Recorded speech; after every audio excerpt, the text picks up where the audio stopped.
अभी इन दिनों में हमारे यहाँ 16 दिन के श्राद्ध पक्ष चल रहे हैं। तो श्राद्ध पक्ष में इन दिनों हमारे यहाँ पितर जो होते हैं, हमारे पूर्वज जो होते हैं, वो पृथ्वी लोक पर उनका आगमन हो जाता है। इसलिए हमको उनके लिए, उनके मान सम्मान में वैसे तो कभी कोई कमी नहीं रखना चाहिए, रोज़ ही उनके हाथ जोड़ लेना चाहिए। कहीं जाते हैं, कहीं आते हैं तो भी भगवान के हाथ जोड़ के के साथ साथ हमें अपने माता पिता के भी हाथ जोड़ करके जाना चाहिए कि हम किसी काम के लिए जा रहे हैं तो वो काम हमारा अच्छे से पूरा हो। तो श्राद्ध के दिनों में हमको यदि हमारी उनके प्रति, तो हम बुलाते हैं किसी को, अपने यहाँ खाने पे बुलाते हैं, आचमन करते हैं, सूर्य देव को हम 16 दिन तक जल चढ़ाते हैं। तो बोलना क्या है? ओम माधवाय नमः, ओम केशवाय नमः, ओम गोविंदाय नमः। ऐसा करते हुए हमें सूर्य को, जो कि इस समय 16 दिन बहुत स्ट्रांग रहते हैं, तो हमको सूर्य को जल चढ़ाना है। और इसके बाद हमको नीचे आ जाना है अपने घर में। अपने घर में आकर के हमको एक आटे का दिया जलाना है अपने पूर्वजों की फ़ोटो के सामने। और हमको एक गाय के निमित्त, कुत्ते के निमित्त, चिड़ियों के निमित्त, कौवे के निमित्त, देवों के निमित्त 5 जगह हमें खाना निकालना चाहिए। इसके बाद हमें ब्राह्मण को भोजन कराना चाहिए। जब भी हमारे पूर्वजों की तिथि पड़ती हो उस दिन हमको, उस दिन उनको बुला करके सम्मानपूर्वक भोजन कराना चाहिए।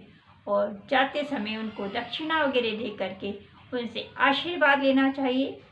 वो आशीर्वाद दे करके जाते हैं, इसका मतलब कि हमें हमारे पूर्वजों ने ही आशीर्वाद दे दिया है।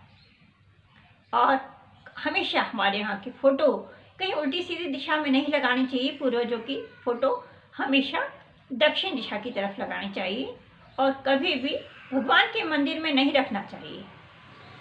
दक्षिण दिशा में फ़ोटो लगाओ पूर्वजों की और उनके निमित्त पूजा अर्चना करो।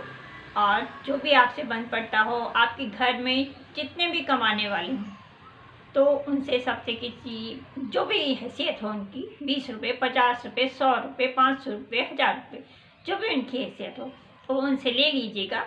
और ले करके कोई चीज़ या वस्तु या वस्त्र खरीद करके किसी ऐसे ज़रूरतमंद व्यक्ति को दे दीजिएगा जिसको उसकी ज़रूरत हो। तो इससे भी हमारे पिता जो हैं वो बहुत प्रसन्न होते हैं।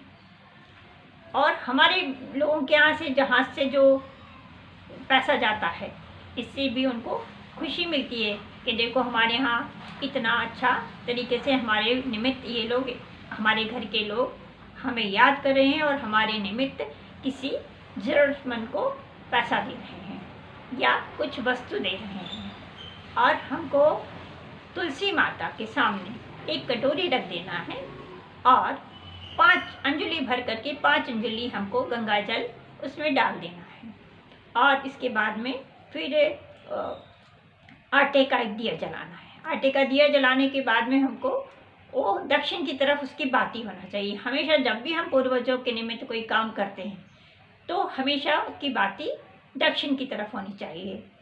और बाती बोलते लंबी होना चाहिए या फिर कलावा की बना लो, जो भी बना लो अपने, और वो उस तरफ होना चाहिए।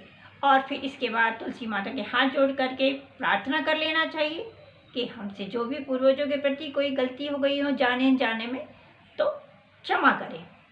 और एक बात और कि जब हमने कभी अपने पूर्वजों का, किसी का भी, माता पिता, दादा दादी, किसी का भी, किसी का भी हमने अंतिम संस्कार किया है, उस अंतिम संस्कार के समय यदि हमसे कोई भूल चूक हो गई है, कोई गलती हो गई है, तो उस गलती को सुधारते हुए हमको उनसे क्षमा मांगना है कि हमसे ये गलती हो गई थी, हम इस गलती को, इसलिए आप हमें कृपा करके इस गलती के लिए हमें माफ़ कीजिएगा। तो एक तुलसी का पेड़ लगाएं और तुलसी के पेड़ में हमको अंजलि भर भर के 5 बार हमको गंगा जल डाल देना है। गंगा जल डालने के बाद में हमको वहाँ पे दिया जला देना है और दिए की बाती जो है दक्षिण दिशा की तरफ होनी चाहिए। और हमको उनसे प्रार्थना कर लेना है तुलसी माता से हाथ जोड़ करके कि हमसे यदि कोई भूल चूक हो गई हो, कुछ गलती हो गई हो तो हमें माफ़ करें और भीतर हमारे ऊपर आशीर्वाद अपना बनाए रखें।